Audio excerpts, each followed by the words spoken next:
Thank you very much. I'm absolutely terrified because normally one of my talks will take about 45 minutes to 2 or 3 hours. To be able to get me to do this in 128 characters or less is almost impossible, but that's what I suppose I'm trying to do. And I'd just like to try this experiment with you. Can you all put one hand up? Right, try. That is what communication on the web is, if you're not using the right tool. So what tool are you going to use? Is anyone on Facebook? Facebook, Twitter, YouTube, Pinterest, Tumblr. Oh, there are so many things that you can get involved in. And it's a massively confusing labyrinth, an absolute labyrinth of social tools. It's all about being social.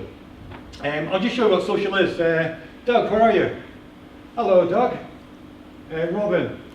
Hello. That could take me ages to go through each and every one of you. The chance that you've got on the web is to communicate to thousands, if not millions of people in one fell swoop. So choosing the right medium for yourself is going to be very, very important.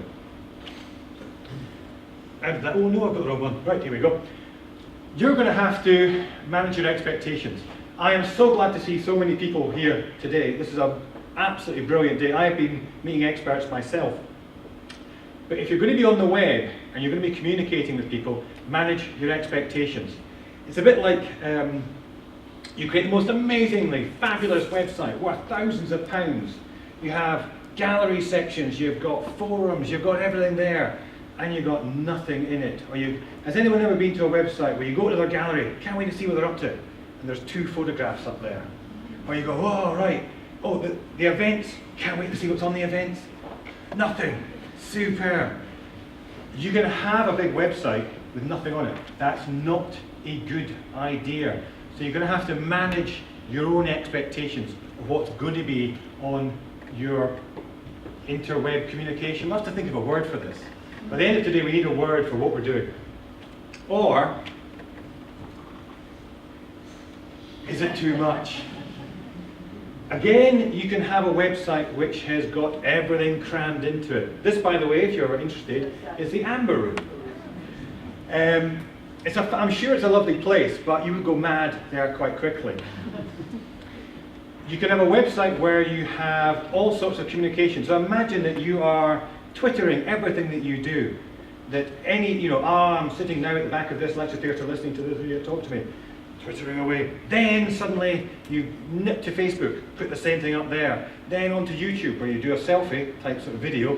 That's me at the back of the... You're doing too much, How can people cope with all that information that you're hitting them with? So think about how you're going to actually target them with the correct information. A few words, a single photograph in the right place is worth so much more. I'm actually also determined to finish in 5 minutes. So, you've got yourself the right idea. You've maybe got a Facebook page, that's always good to have. You've managed your expectations. A couple of hundred people, that's quite good. I've got one website, he says boasting just now, Past the Horizon just passed 50,000 likes.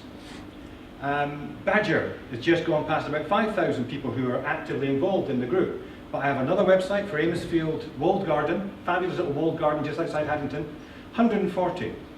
And that's fine because that's what it's supposed to be. It's supposed to be a local group, a local community. We talk, we share, we communicate. That is what being social is all about. Me waving to Doug at the back of the room is me being nice to him. He's waving back, so we're communicating. There's a friendliness there. You have to think about how you're going to be using your social media and how you're going to be social with people. And it has to be fun. If it isn't fun for you, it's not going to be fun for the audience who's out there, for them. So make sure it's going to be fun. Fun doesn't mean putting up silly games all over the place. You can have it fun as in, what do I put? I often put up cartoons, archaeological cartoons, interspersed among serious articles. Just lighten the load a little bit. It's not, archaeology is, again I'm going to do a wee test, and this might go on Facebook. How many people think that archaeology is boring? Trick question. Yes, we're going. How many people think archaeology should be serious? Trick question again. How many people think that archaeology is all about just everybody enjoying themselves?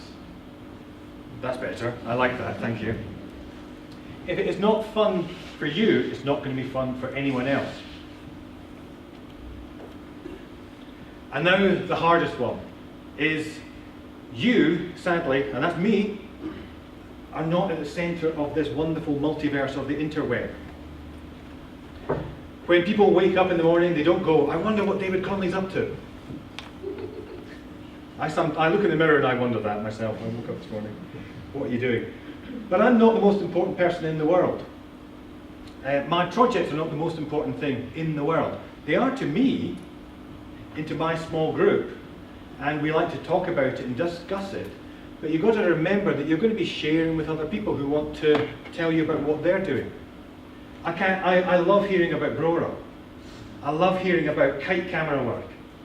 I love hearing about new stuff about laser scanning. I actually like listening to what other people are going to say to me. And if you want to take one thing away from this, is when you're Facebooking, I'm going to make it, damn.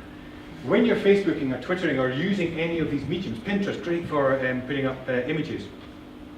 When you're using any of these mediums, you've actually got to then listen to other people who are coming into your group and saying, oh, I'm quite interested in this as well. You can't just go, yeah, but anyway, well, let's talk about me. You've got to actually listen to what they've got to say, because they might actually have something useful to say back to you. And the more that you communicate, it's a two-way process. The more that you communicate with people, the more that they're going to be interested in what you're doing. So if you come along to us, oops, I can't go back now. I know how to use computers.